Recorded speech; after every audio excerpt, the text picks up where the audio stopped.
Bonsoir et bienvenue dans cette vidéo. Nous allons écrire un petit script pour automatiser cette ligne là que je suis en train de vous montrer, qui est une ligne assez complexe et qui permet donc d'enregistrer un screencast d'une fenêtre ou d'une zone avec AVConv et d'enregistrer également le son en même temps. L'inconvénient, c'est que c'est une longue ligne assez complexe et qu'il faut adapter à chaque fois selon nos besoins. Par exemple, la taille de la fenêtre, ou le décalage par rapport au coin supérieur gauche, le périphérique d'entrée son, toujours, toujours important. Alors, même si on utilise souvent le même, il faut pouvoir adapter. Donc on va utiliser du batch dans un script Perl. Donc on utilisera aussi un peu de Perl. Donc j'ai bien conscience que ce soit pas très propre, hein, mais on va le faire comme ça. Parce que ça va vite, c'est facile, et on aime bien ce qui va vite et ce qui est facile. Alors à l'origine j'avais prévu une vidéo assez courte. J'ai peur que en fait parler en même temps que écrire soit un peu trop compliqué pour moi. Et donc ça risque d'être un petit peu plus long que prévu. Donc comme tout script Perl qui se respecte aujourd'hui, on commence avec les pragmas classiques, hein, c'est-à-dire strict, warning, et puis une version moderne de Perl. Après on va utiliser data dumper, hein, qui permet de visualiser le contenu des variables de manière assez explicite.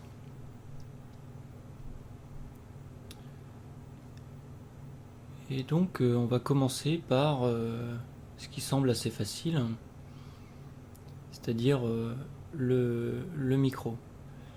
Ah oui, donc option Y, hein, c'est pour écraser un fichier s'il existe déjà. Ça, c'est pour utiliser le driver ALSA qu'il y a dans le noyau Linux qui permet de gérer les périphériques son.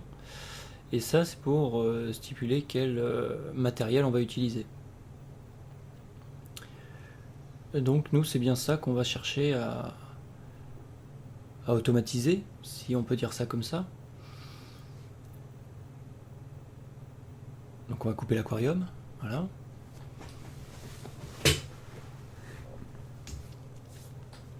Et donc, première chose à faire, c'est aller voir dans le système de fichiers virtuel proc, dans Assound, les cards qui résument en fait chaque périphérique son géré par Linux, enfin sur la machine en fait. Donc là, moi évidemment, je vais utiliser le microphone, hein, qui est un Yeti Blue là, très correct, et donc il y a comme identifiant 2. Donc c'est bien ça qu'on va chercher à récupérer. Pour récupérer ça, on va commencer par utiliser un petit SED, donc SED Stream Editor, qui permet notamment d'afficher toutes les lignes correspondant à un motif. Alors, on aurait pu utiliser des tonnes d'autres choses, par exemple un grep ou je ne sais quoi d'autre encore, un awak. Enfin bref. Ici, on utilise SED pour aller lire donc la ligne qui nous intéresse dans le fichier cards. Maintenant qu'on l'a récupéré, on va découper la ligne avec la commande cut, hein, qui est juste faite pour ça.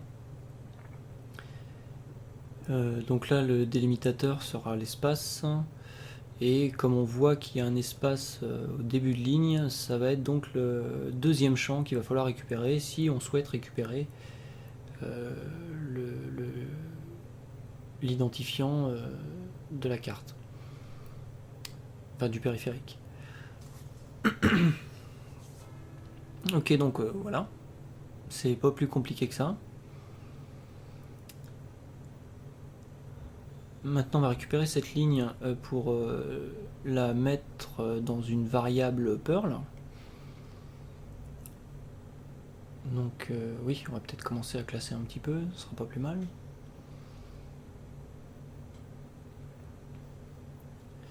Donc on va se faire une petite variable qui va s'appeler card. Et on va lui dire que c'est égal à l'exécution d'une commande. Donc QX permet d'exécuter une commande du système, enfin de passer une commande au système et de récupérer donc la sortie. Donc là en l'occurrence, card devrait contenir 2. Il ne faut pas oublier de protéger l'anti-slash qui sert à protéger le crochet dans le shell, sinon ça va nous poser problème. Donc là après on peut regarder un petit peu le contenu de la variable, donc on met ça en attendant. Deuxième chose à faire, ça va être récupérer l'entrée du micro. Donc pour ça on va voir dans les devices, toujours au même endroit, donc un fichier qui s'appelle devices, et bah là il faut récupérer en fait les périphériques de capture. Donc là on voit qu'il y a la carte 0 dans la colonne 2, c'est la colonne 2 qui nous intéresse, donc 0, 1 et 2, c'est-à-dire qu'il y a 3 périphériques qui gèrent du son, et parmi ceux-là il y a des périphériques de capture. Donc on va tout simplement essayer de récupérer 2, 0 et les mettre en forme pour que ça fasse ce qu'on a besoin, c'est-à-dire 2,0. Donc le 2, on l'a déjà récupéré, ça va nous permettre d'identifier la ligne, vous allez voir. Donc là on va commencer par un petit sed, comme on a fait précédemment pour l'autre fichier, ça fonctionne très bien.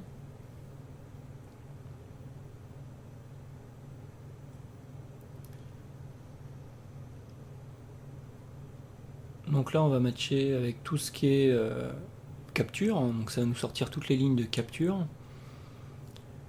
Et donc du proc assound device. Voilà, donc là on a 4 périphériques de capture et on voit bien dans la colonne 2 qu'il y en a un seul qui commence par l'identifiant 2 et donc qui est l'idée qu'on a récupéré précédemment. Donc on va faire un petit cut, donc là le délimitateur va être 2 points comme on le voit, et on va récupérer le deuxième champ encore. Ça permet d'avoir d'isoler la partie qui nous intéresse. Après on va se faire un petit translate, un petit tr pour supprimer les caractères inutiles, notamment espace et crochet qui ne nous sont pas utiles.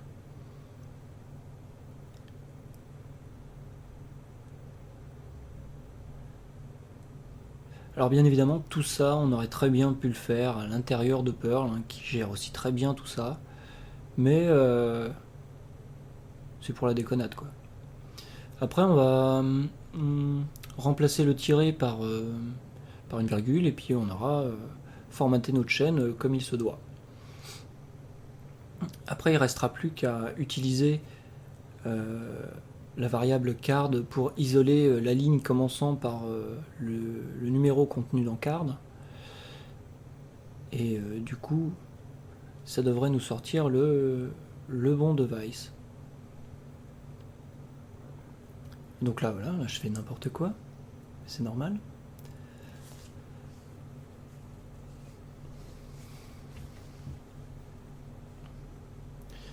Donc là on va se faire une petite variable sound.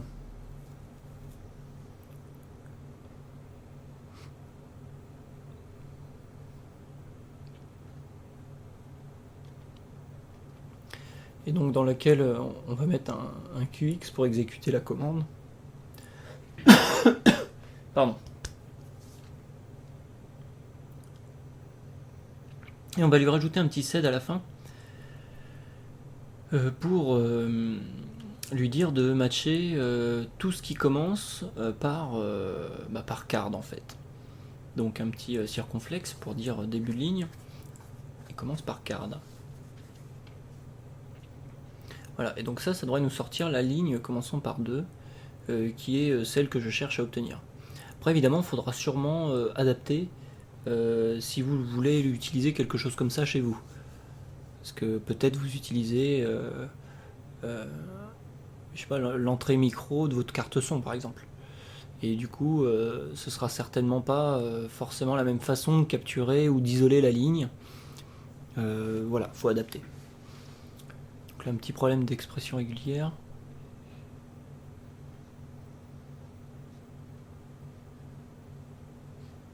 Donc on va arranger ça, il suffit de mettre des chumps sur les variables. Donc chump, j'imagine que la plupart ça, mais ça sert à enlever le caractère de fin de ligne.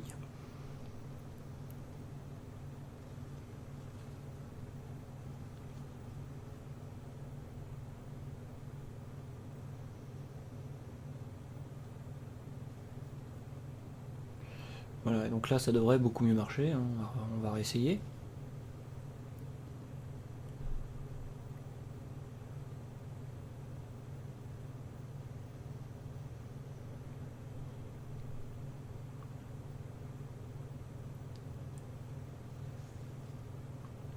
Et voilà, donc on voit bien que la variable card est à 2 et la variable son est à 2,0. C'est exactement ce qu'on cherche à obtenir.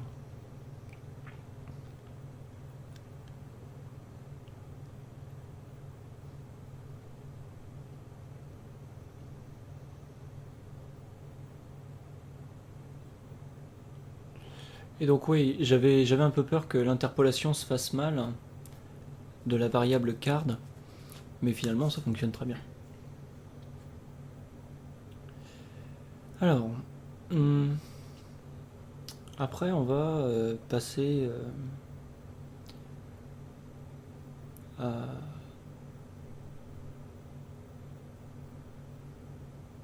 la taille de la fenêtre ainsi que l'offset de décalage.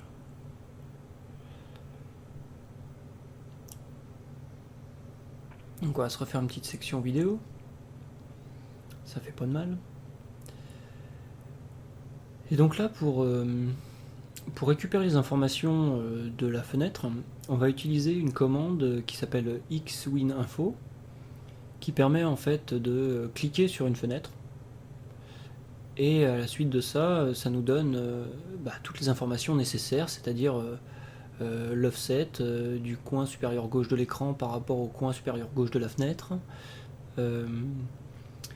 la taille, la dimension de la fenêtre, plein d'autres informations comme par exemple le titre de la fenêtre qui pourrait éventuellement nous servir à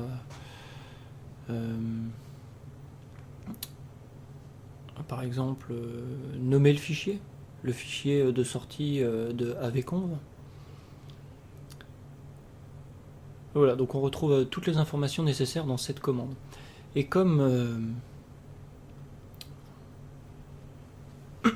pardon. Et comme on peut le voir, la plupart des lignes là, sont des clés valeurs. À part peut-être la dernière, mais sinon il y a à chaque fois une clé et 2 points à sa valeur. Donc il serait intéressant de mettre toute la sortie de la commande là dans une table de hash qui nous permette en fait d'appeler la clé et de récupérer donc la valeur. Ce serait le plus simple, et en plus ça permet on va dire de commenter le code de lui-même. Alors on va faire ça, c'est-à-dire qu'on va commencer par se créer une petite variable tableau dans laquelle on va mettre le résultat de la commande.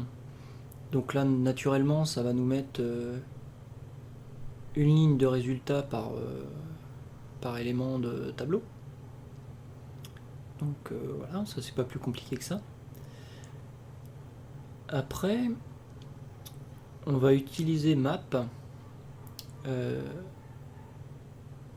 On va peut-être se faire une petite variable qui deviendra qui est une référence de hash. Et là, on va utiliser map pour créer notre hash. map donc permet d'exécuter un bloc de code sur l'ensemble des éléments d'un tableau. Donc c'est tout à fait ce qu'on a besoin.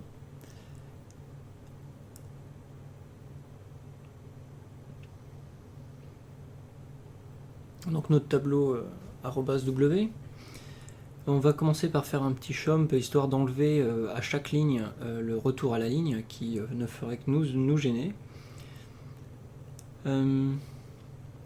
Après, on va faire un petit bloc de code normal, donc c'est-à-dire un if.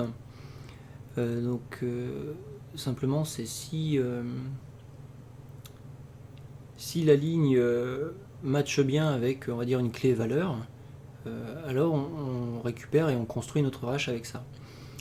Donc là, on voit bien que ça commence par des espaces, donc anti/s plus, donc au moins un espace, voire plusieurs. Après, on a une suite de caractères, peu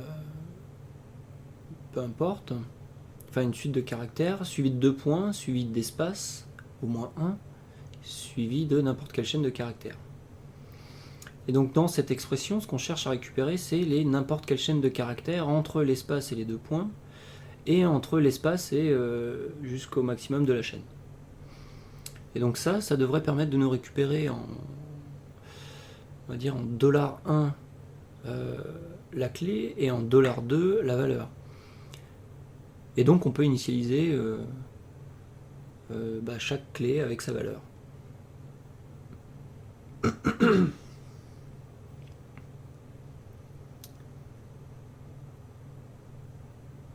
Donc ça nous permet de construire le hash. Ce qu'il va falloir faire, c'est vérifier que ça fonctionne bien comme on l'entend. Donc on va faire un petit say dumper sur notre référence de hash qui est $w.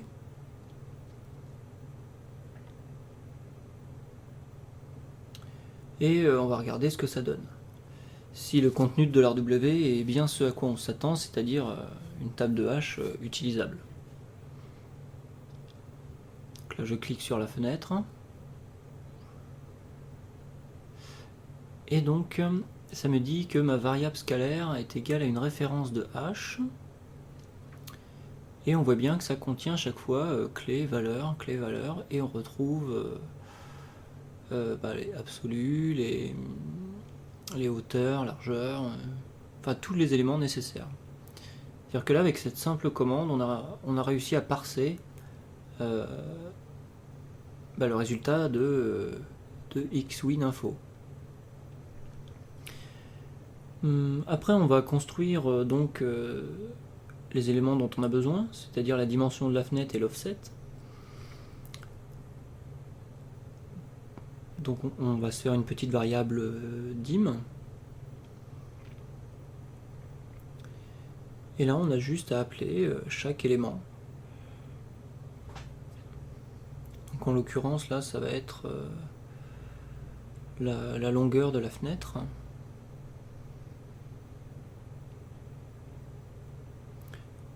Donc je copie histoire d'être tranquille.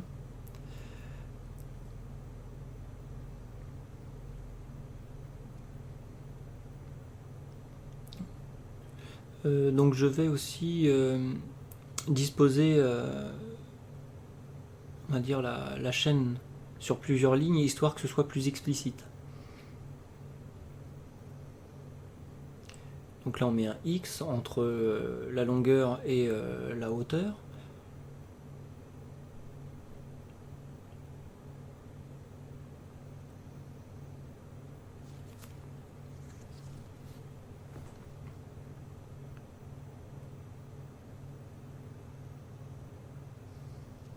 Donc voilà pour la dimension.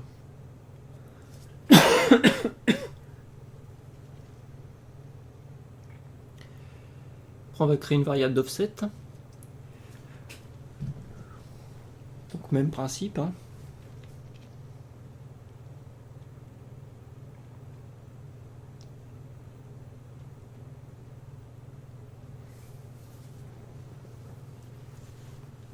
Là on va récupérer la clé, qui est assez conséquente d'ailleurs.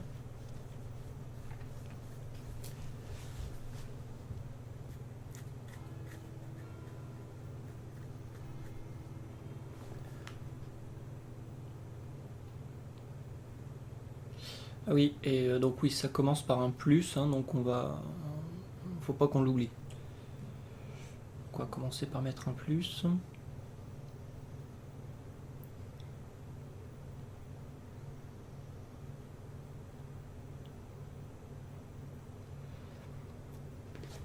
Après, on va se mettre une petite virgule.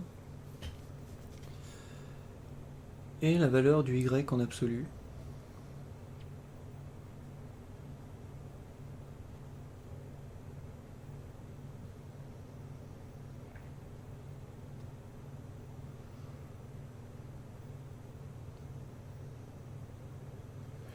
Et voilà, normalement on a nos deux variables correctement remplies.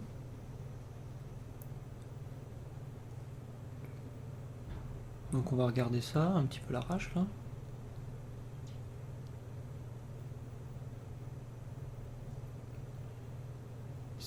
Ah, j'ai un problème.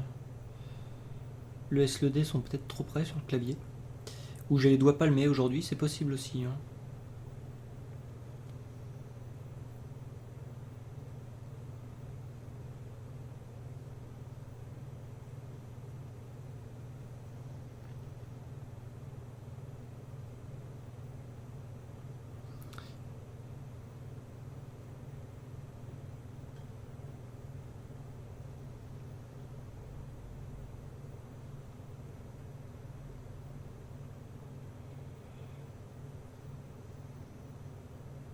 Une petite erreur, oui, il comprend pas bien.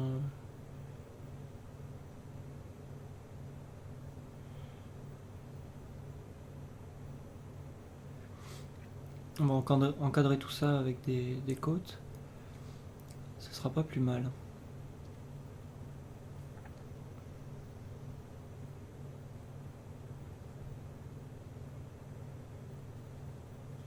Voilà, ça devrait aller beaucoup mieux.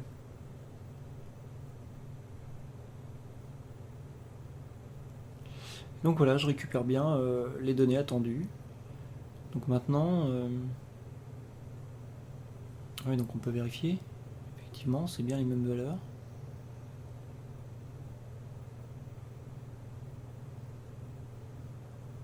Donc oui, j'aurais pu récupérer à plusieurs endroits le décalage, enfin l'offset. Après, c'est un choix.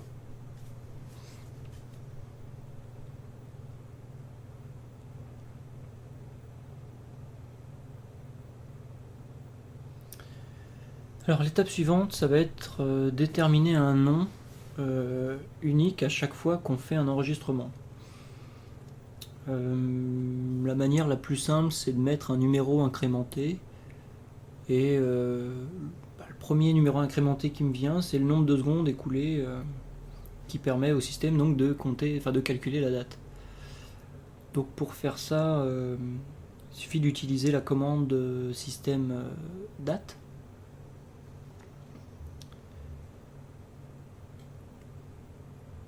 Donc, qui fournit la date en français en l'occurrence. Et de lui demander un petit format particulier, donc plus $S, permet d'avoir le nombre de secondes écoulées, ce qui permet du coup d'avoir un nom unique pour chaque vidéo, enfin pour chaque screencast que nous allons faire. Après, je conçois que ce soit pas la meilleure manière, mais en tout cas ça marche.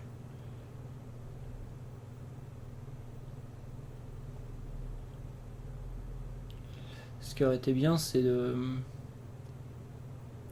mettre la date telle que préconisée par la RFC 8610, je crois. Où on commence par l'année, après le mois, le jour, T, l'heure, minute, seconde, et etc. Ça rendrait, disons, la date plus lisible. Et donc après, on peut, une fois qu'on a récupéré le nombre de secondes dans la variable dt, on peut constituer le nom de notre fichier Donc outFile égale screencast, le nombre de secondes.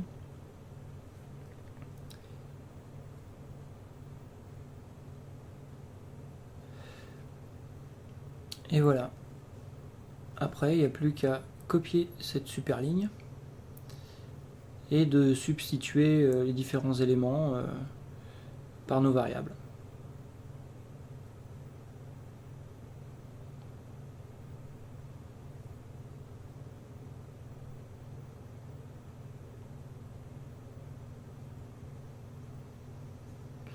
Donc outFile, après on a l'offset,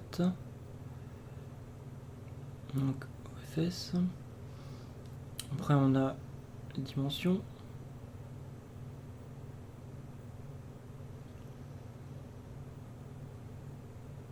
et après on a le périphérique de capture de son.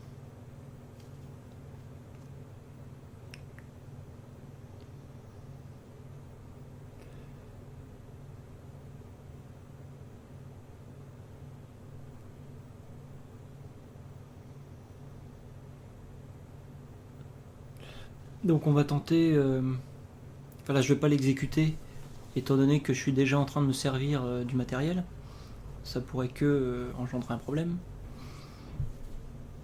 Donc on va essayer juste d'afficher la ligne de commande dans le terminal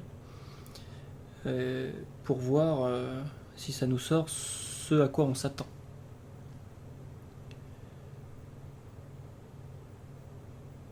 Alors là oui, bon, le écho est peut-être pas très judicieux, surtout que j'ai pas mis de parenthèse, j'ai mis des... Ouais.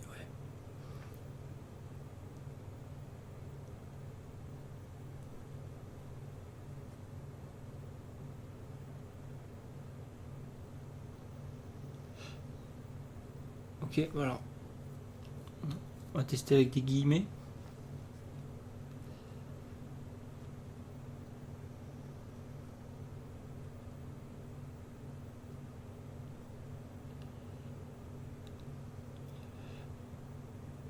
Non, toujours pas.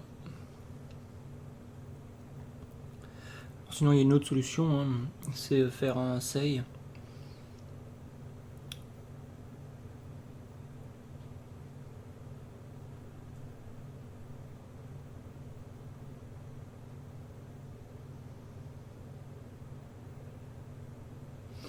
Et là, ça devrait fonctionner à merveille.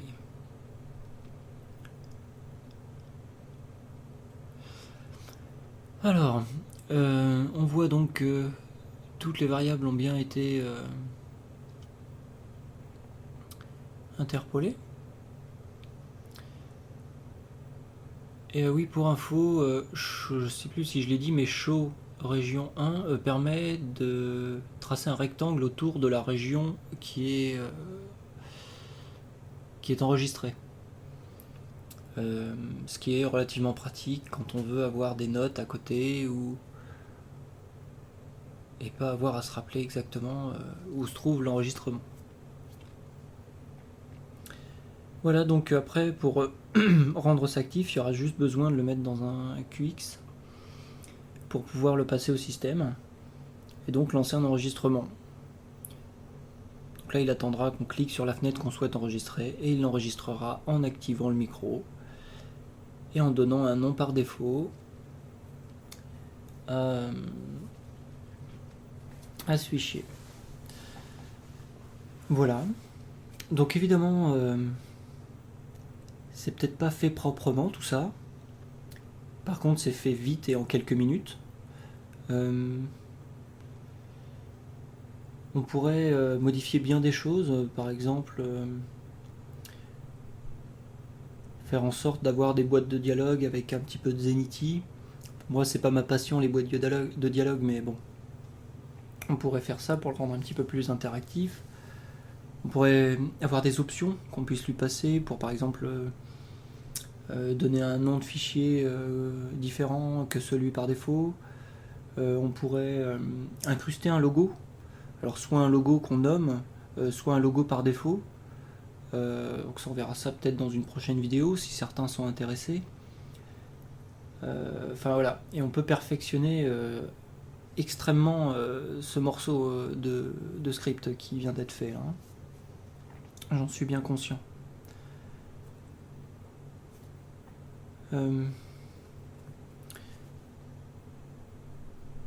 Sinon, j'ai envie de vous dire à la prochaine et